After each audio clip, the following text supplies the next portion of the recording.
Koeman wanted to rotate and get the 3 points against his former teammate Abelardo. And most importantly, he wanted his team to play well. And I think Barcelona checked all those boxes today against Alaves. There was no guarantee that this match would end the way it did, but Alaves' recent struggles indicated that it could have gotten as ugly as it did. The lineup had limited options on the backline and midfield for Koeman to rotate, so De Jong came in for Umtiti, and he was replaced in midfield by Ilaix Moriba. Puig also came in like for Pedri. I was really interested to see what Ilaix would look like next to Busquets. In the Copa del Rey, we often see youngsters surrounded by other youngsters, and even though there was also Trincão, Mingueza, and Junior in the starting lineup, though Junior isn't necessarily a young player anymore, Busquets, Messi, and Griezmann were also starting, so I like that this is a combination of both veterans and young players. In the early going, other than one breakaway where Lucas Perez whiffed his shot, it was basically all Barcelona as expected. For as in form as Barcelona was in January, Alaves have been quite the opposite. They just don't have enough control over any game, and unless Joselu or Lucas Perez won it for them, they haven't been in games, including getting shellacked by Almeria 5-0 in the Copa del Rey. We saw a better team than that, at least for the first 55 minutes of this game, but Barca did control much of it, even when the score was 0-0, 1-0, 2-0, and 2-1.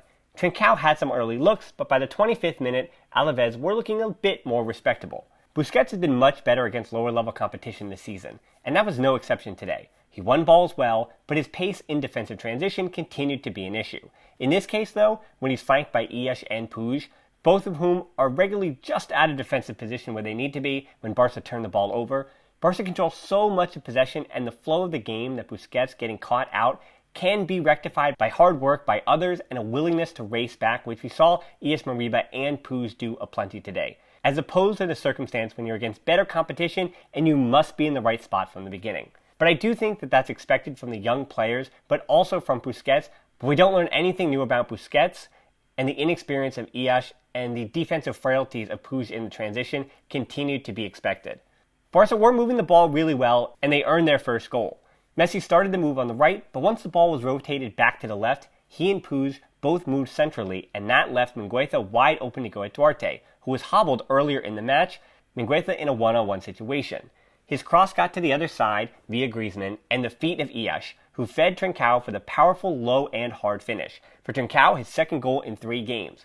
What I liked about the Ilaix assist is that not only was he in a spot to take a shot, instead he passed it up for a better angled shot for Trincão, but he had the confidence to deliver a good ball after having some early issues with the weight of his passes, which I do think in front of that Camp Nou, well, I know it was a non-crowd, but playing in that cathedral of a Camp Nou, you could tell that there were some nerves there. To Barcelona's credit, this was also the longest sequence of passes prior to a goal in the Liga since at least the 2005-06 season. There was 35 consecutive passes in all leading to the Trincão goal. Remember we just talked about Busquets getting caught out and making up for it? Well, I think he did that well in what should have been the second goal. Alaves gave him too much time, so he lofted the ball right over the top to Griezmann, who pushed the ball right into Pacheco. Should have been finished by Griezmann. Instead, it was a rebound for Messi, who scored the goal. But unfortunately, Griezmann was offside to start the play, and the goal was overturned, though I think this might have been onside, so that was frustrating to see at that point because it was still 1-0.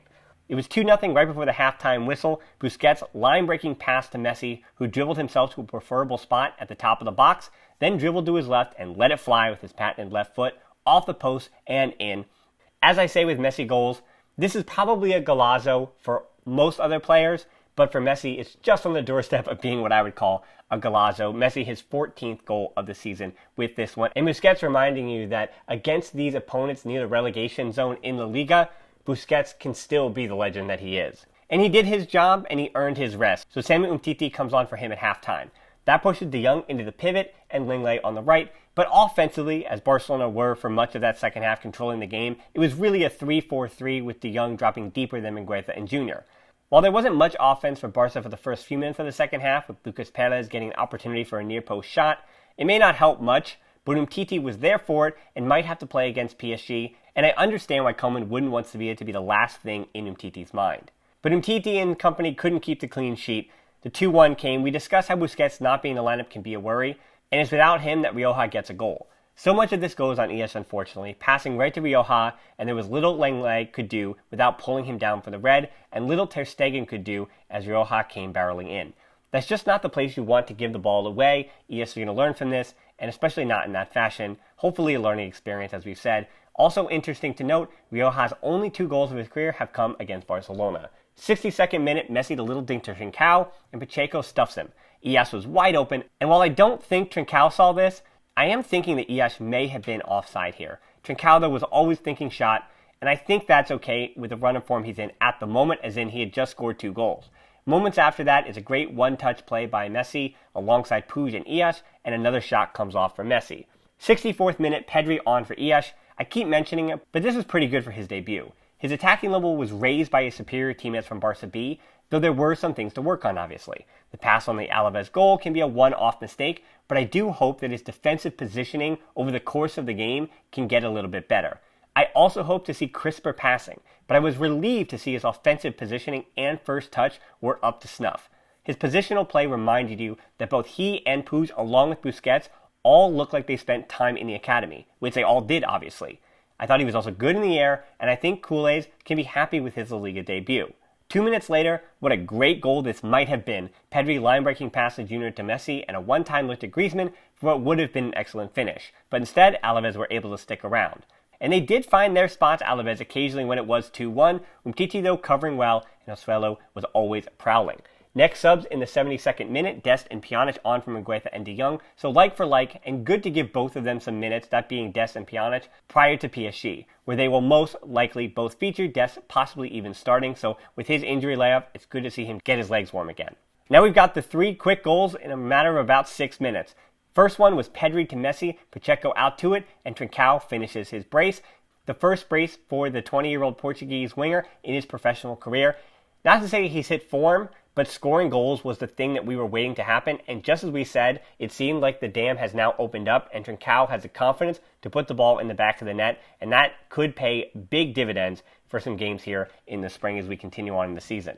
The 4-1 then, shortly thereafter, Griezmann centers to Messi after Junior picks it up, then Messi does what Messi does. Change of direction, shifting his weight side to side, Alaves trying to get back in time, but no chance for them and no chance for Pacheco. That's now 15 for Messi and 5 assists for Griezmann. And I guess you could call this one a golazo. I think even for Messi standards, this would be a golazo, one of his few on the season.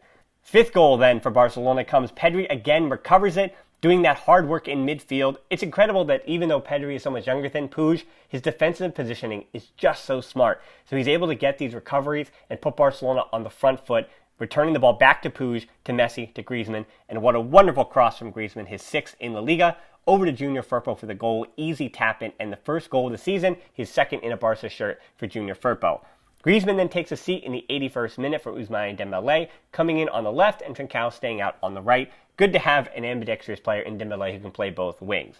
Unfortunately, the hat-trick for Trincão was called offside. Messi again attracting so much attention, and Trincão couldn't hold his run. And I understand why there was no Conrad de la Fuente, I should mention also in this one. Let Dembélé get a pre-Paris run-out and keep in the 20-year-old Portuguese winger who is sitting on a hat-trick. Meanwhile, midweek, you'll see Barcelona B play in a rescheduled game. Conrad only has 1 goal in 600 minutes this season with 0 assists for Barca B, so I hope a little bit of time with Barca B, he can get back to his goal-scoring ways and continue to earn, in the 3rd division, his right to get some first-team minutes.